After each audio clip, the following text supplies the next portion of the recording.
Good morning, everyone. Today we have Psalm 7, and this apparently is a Shiggaion of David, which he sang to the Lord concerning Cush, a Benjaminite. O Lord my God, I take refuge in you. Save and deliver me from all who pursue me, or they will tear me like a lion and rip me to pieces, with no one to rescue me. O Lord my God, if I have done this, and there is guilt on my hands, if I have done evil to him who is at peace with me, or without cause have robbed my foe, then let my enemy pursue and overtake me. Let him trample my life to the ground and make me sleep in the dust. Arise, O Lord, in your anger. Rise up against the rage of my enemies. Awake, my Lord, decree justice. Let the assembled peoples gather round you. Rule over them from on high.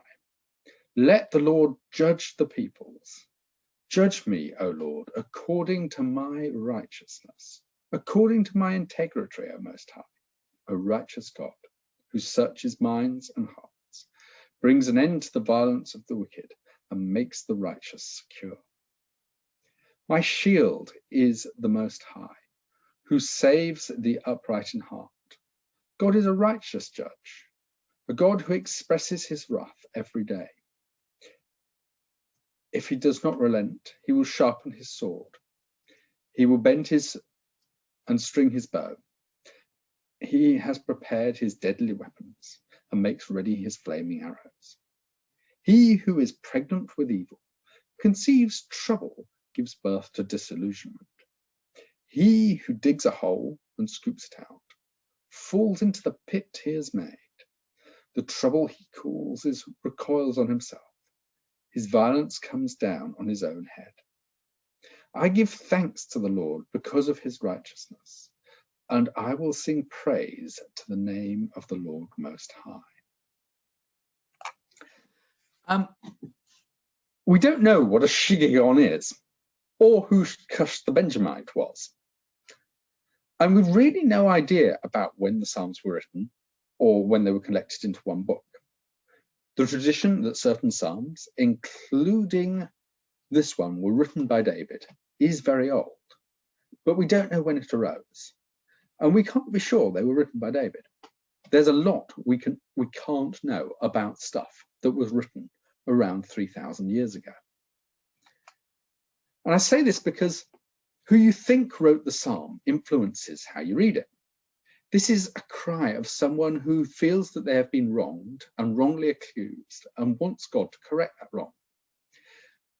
They have an image of God who is completely pure and completely just. And they also have a burning conviction that they themselves are completely righteous and God will vindicate them. And that their opponents are God's opponents. Now, if the author was someone who was at the bottom of the heap, who was not powerful, I can understand their frustration and righteous anger.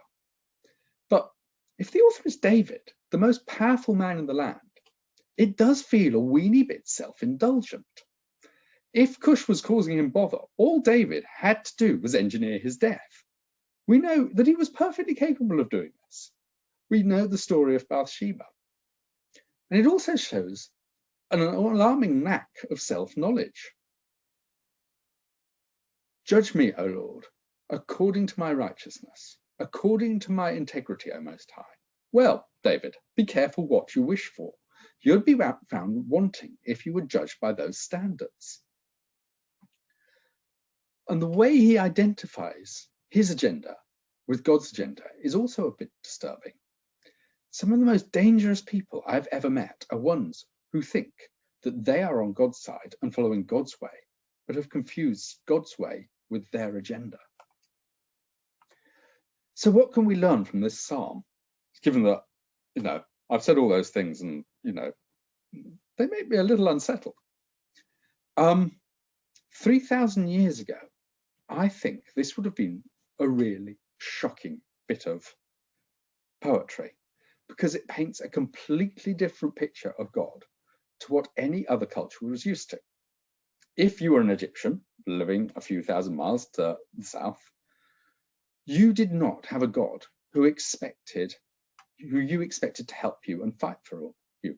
There were lots of gods, and on your death, you had your heart weighed against a feather, and you needed to know the right spells to get through the weighing test and avoid being eaten by a crocodile. Now, if you were Greek, your gods were not this perfect standard of righteousness that could be relied on to support those that did good. Around this time, the Greek myths were taking shape, and their gods are capricious. They do things because they can, because the wind takes them, and they really aren't into righteousness. Zeus likes to have sex with anyone who takes his fancy.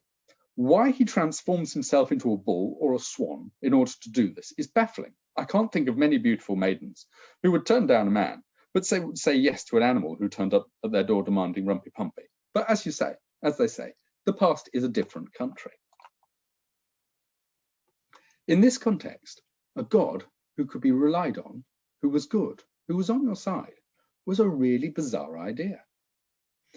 After all, the world was unpredictable and unjust. Disease and death could strike at any time to anyone, regardless of how good or bad they were, or if they followed the rules. And in a world that was so random and inexplicable, the best way of explaining this, and the best way of fitting the facts, were that the gods themselves were fickle and could not be relied on. But the Israelites were having none of this. As this psalm tells us, however unfair the world was, they always insisted that their God was in control, was righteous and just, and was faithful.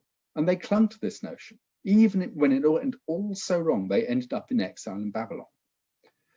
We've got so used to this idea that we don't find it shocking anymore. But the world today is still random, unfair, and full of injustice.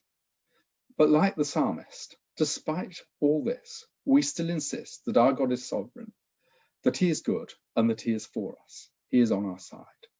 And our hope is that there will be a day when Jesus returns and the unfairness and the injustice will be over. Half of me shouts roll on that day. And if I'm honest, the other half of me is rather too comfortable in this world. And that's all I have for you.